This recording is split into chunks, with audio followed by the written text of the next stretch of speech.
Hi, I'm Gary Clercq. I've learned to build this instrument from my father when I was a kid. My father was a guitar builder. He was building guitar, playing music, building guitars with my older brothers long before I was born, because I'm one of the youngest in the family of 13 children. At the back of our house, my father had his workshop. That's actually where I was raised, in his workshop, like playing around with his wood and so. And my dad had a lot of friends. They were furniture builders, they were joiners, building furnitures and different things. So these old men, as a little boy, hanging around these old men, really expert hand workers. They build all the furnitures and instruments or whatever by hands and hand tools. And as a little boy playing around them and listening to their conversation, they didn't even know that I was so focused on what they were doing. But I was like just taking in all of these information they were sharing with each other. I stumbled on this by accident. I was driving by one of those very old expensive houses. So they were renovating one of these houses. So I stopped. See some beautiful materials out there, whole stairs and everything just out there. And I stopped when I stepped out of the car and asked those guys, what are you guys doing with these wood? They said, yeah, we don't know, but the guys that bought this building asked us to renovate it. So yeah, we're taking these old wood out, these used wood. I don't call them old wood, I call them antique wood, because that's what they are. I mean, very special. And they were pure mahogany. These trees was cut down during the colonial days of these countries so they had a chance to choose the best trees, full-grown mahogany from those countries and bring them here and build very expensive house for rich people. And 200 or 300 years later, they're going to be taking them out to use modern materials, which is okay, I mean, like for the nature, but yeah, that tree has to live again. And it was so much class by touching the wood, feeling the resonance. I said, I want to buy these. All of these I want to buy from you. So I took the opportunity. The guy called a big shot, but I said, okay, I'm going to take them because, you know, I didn't tell them what I'm going to do so that they think I might just put them in the fireplace. No way. I didn't know I was a guitar builder. So I just take them over. And that's how I stumbled on the idea of these very, very, very good wood, very important.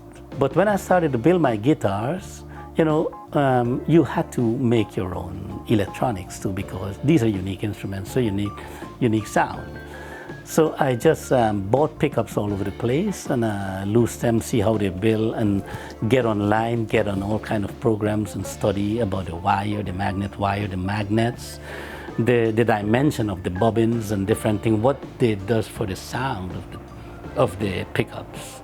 Because yeah, what I'm making now, these electric solid body guitars, okay, the wood for the construction and the stability is perfect, but actually the tone and the sound, the pickup does a lot because it's an electric guitar, so the electronic does a lot with the sound. So you need good electronics and in the equipment, in the machine. So that is why I decide to, with my electronic knowledge as a computer engineer, to say, okay, I have this creativity stuff in me, and I'm going to use it to build my own pickups. And I had to also make machines to wind the pickups, like destroying a good sewing machine to make my own pickup. As a poor guy, you got to build your stuff.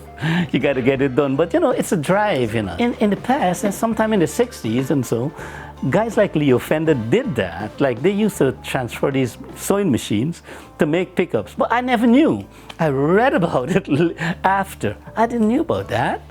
Because I thought to myself, I need to wind pickups. But you go around with your hands, put in 5,000 winds on a bobbin.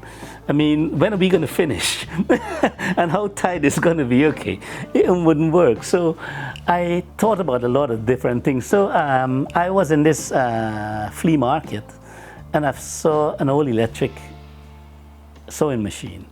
So I thought, okay, you plug this in there, you put your foot on that thing, and then it's going to start spinning here and there. So I bought it. took it home and I stripped the whole thing. I just left the electric motor on it with the shaft in the middle. On one side, I put a magnet with a counter, an electronic magnet that's spinning around this piece of metal, and every time the magnet passes the metal, it registers 1 on the digital counter. So that's when I know I get 1 turn. Because the same shaft from here to here, no reduction or anything, it's just 1 shaft. From here where the magnet spin, on the other side is the bobbin. And I made a little construction where I put double-sided tape to keep the bobbin on the other part of the shaft and hold my magnet wire there and press it with my feet and make sure the amount of turn registered, so I could have wind my pickups. And I had to get used to it, I had to work on it, but I managed, I mastered it a little bit to make some pickups. And yeah, it's pretty cool developing your own pickups, making your own sound. And you know, it's kind of, then I started to get this idea of like making this unique instrument, like creating my own sound by making pickup with materials that is pretty different, that generate a different sound. And I'm very happy to be a part of the community of the Red Oak Troubadours. You guys are very, very professional, very good musicians, very creative people. I can remember one morning was a Saturday, right? And it's some time ago. You came to my neighbor, that's Cindy. She works just at the side here.